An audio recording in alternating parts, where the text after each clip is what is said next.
wahlul 'uqdatam min lisani yafqahu qawli. Amma ba'd. Saudara muslimin dan muslimat yang dirahmati Allah Taala sekalian, alhamdulillah, sama-sama kita panjatkan kesyukuran kita kepada Allah Subhanahu wa taala kerana Allah Taala mengurniakan kepada kita nikmat yang sangat-sangat besar dalam kehidupan kita, iaitu nikmat Islam dan juga nikmat iman. Moga-moga kita terus dapat beristiqamah untuk mengekalkan nikmat yang sangat-sangat besar yang dikurniakan oleh Allah Taala kepada kita.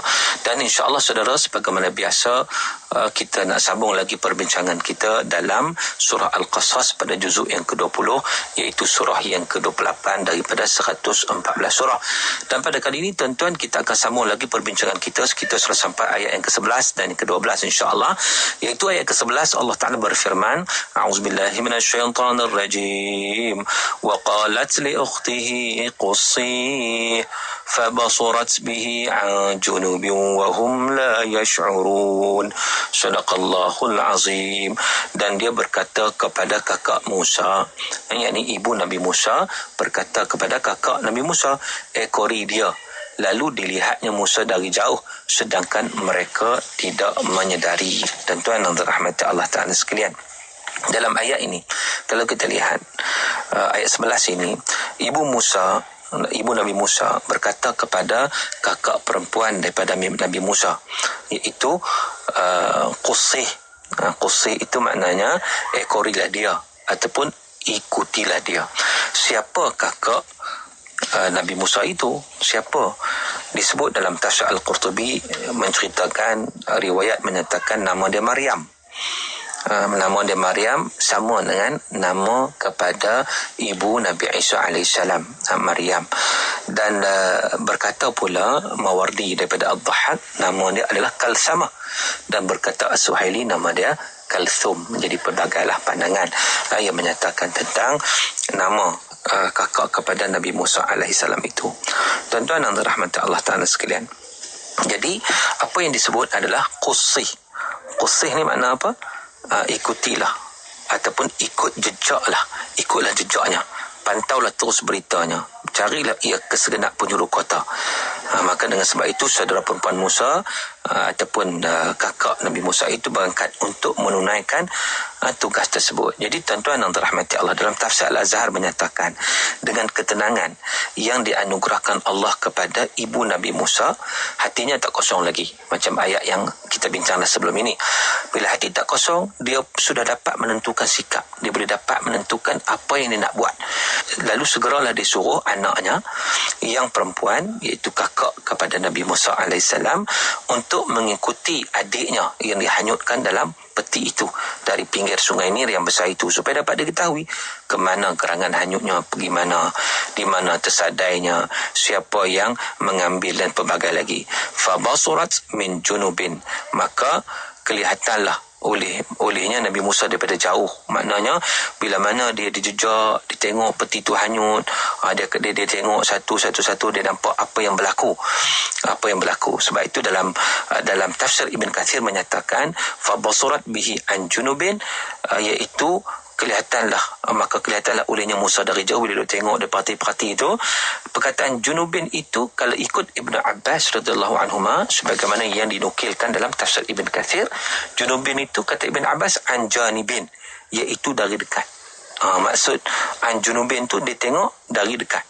Manakala Mujahid berkata, fa basurat bihi an junubin adalah merujuk an ba'id. Kalaulah Mujahid, dia kata maksud tengok tu tengok daripada jauh, yakni saudara perempuan Nabi Musa itu, kakak Nabi Musa itu mengamatinya daripada kejauhan. Dan berkata pula Qatadah, dia kata saudara perempuan Nabi Musa atau kakak Nabi Musa itu melihatnya dengan pandangan seakan-akan seseorang yang tak tahu menahu tentangnya. Maknanya orang tak perasan, dia duduk perhati, duduk mengintip sesuatu. Orang tak perasan cara dia bawa pembuakan diri dia itu. Maka dengan sebab itulah dia perhati, dia tengok bagaimana peti itu hanyut, terdampar, dan dayang-dayang ambil peti tersebut, kemudian bawa ke istana. Sampailah orang berkerumun melihat, tertarik dengan wajah bayi yang cantik itu, sampai dibawa ke hadapan Firaun dan permaisurinya. dan kakaknya itu selalu memperhatikan dengan sedikit-sedikit, tengok daripada jauh kan. Jadi maknanya itu keadaannya, wahum la yash'urun, sedangkan mereka tidak menyedarinya. Maknanya siapa pun tak tahu, tidak ada seorang pun yang tahu bahawa seorang perempuan muda atau seorang gadis luar ni yang duk lihat-lihat itu, yang duk tengok-tengok apa yang berlaku itu adalah kakak kandung daripada bayi yang telah mereka pungut daripada sungai Nil itu. Jadi inilah kita lihat bagaimana dijelaskan oleh Allah Subhanahu Wa Taala untuk manusia memerhatikan perkara ini. Profesor Hamka dalam kitab tafsir beliau mengulas cantik. Beliau menyatakan bagaimana kisah ini kita dapat lihat bagaimana takdir Allah Subhanahu Wa Taala itu berlaku, iaitu Allah Taala nak mempermainkan Firaun dan orang-orang yang di sekelilingnya. Kerana apa?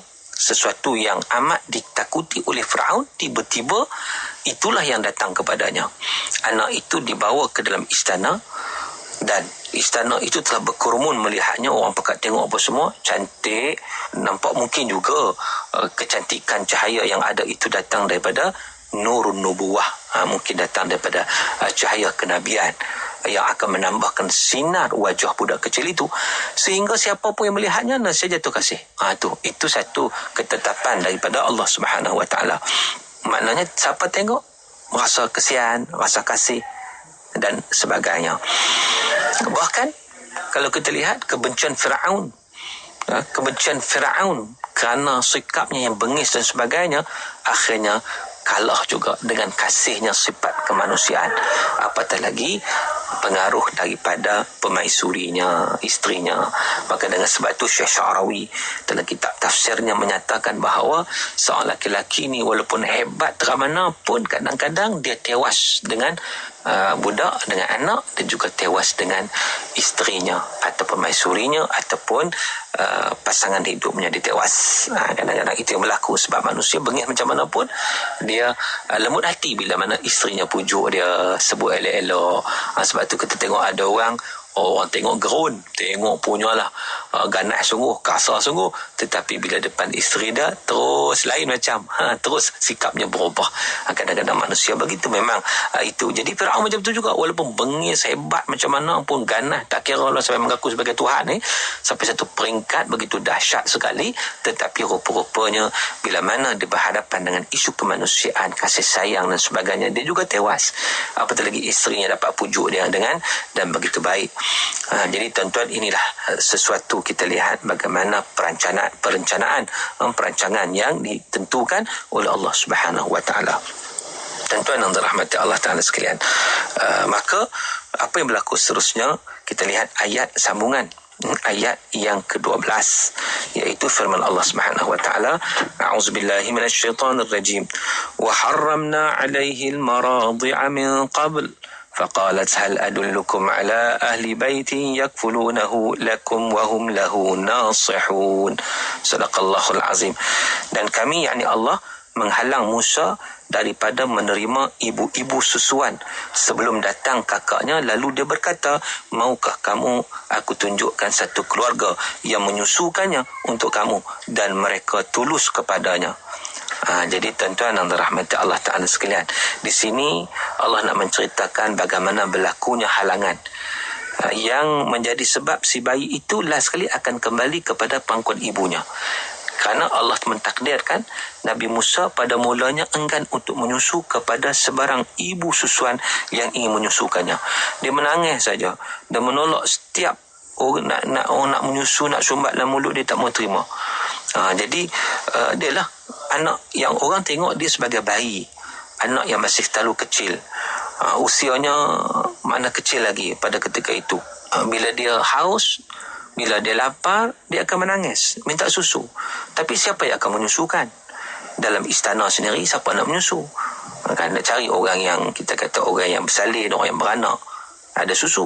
Maka dengan sebab itu mereka cuba mendapatkan orang yang nak menyusu. Tetapi malangnya anak ini dibawa jumpa siapa pun, jumpa keluar istana. Disebut bagaimana dibawa keluar istana juga untuk mencari orang yang akan diberi upah untuk menyusukan. Tapi heran, tiap-tiap orang akan disusukan itu, siapa saja pun yang tukang menyusukan, bayi ni tak nak menyusu. Dia tak nak mendekatkan bibirnya sikit pun kepada susu untuk disusui, diminum susu. Maka pada ketika itu dayang-dayang, inang pengasuh istana rasa cemas. Rasa macam mana ni, nak buat macam mana ni. Jadi perempuan-perempuan istana itu menjadi bingung, tak tahu nak buat macam mana. Bayi yang sedang kelaparan, yang dia menangis saja, nak tolong macam mana ni, tak tahu nak buat macam mana.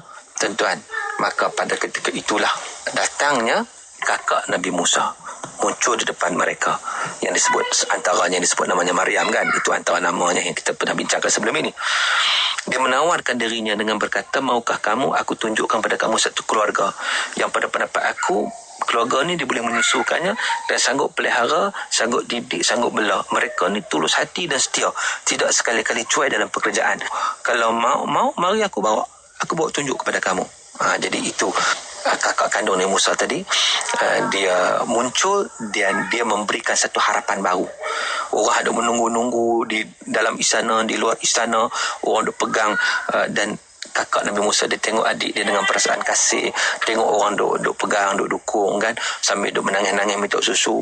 Maka ketika itu datanglah kakak Nabi Musa ini untuk menawarkan untuk diberi susu. Tuan-tuan, menurut sebuah riwayat daripada Ibn Abbas menyatakan ketika mana saudara perempuan Nabi Musa itu berkata demikian, bila dia tawarkan pula, dia kata aku nak tunjuk kepada hampa ni satu tempat ni boleh, kawan ni boleh menyusu, nampak cara macam boleh.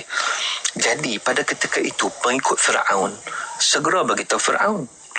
Lalu Firaun bertanya pada mereka, daripada mana kamu tahu keluarga itu dapat memelihara dan sayang kepada bayi ni? Pelik ya nampak ni. Lantas dijawab, keluarga itu berbuat demikian kerana ingin menggembirakan raja dan dia pernah upah itu saja.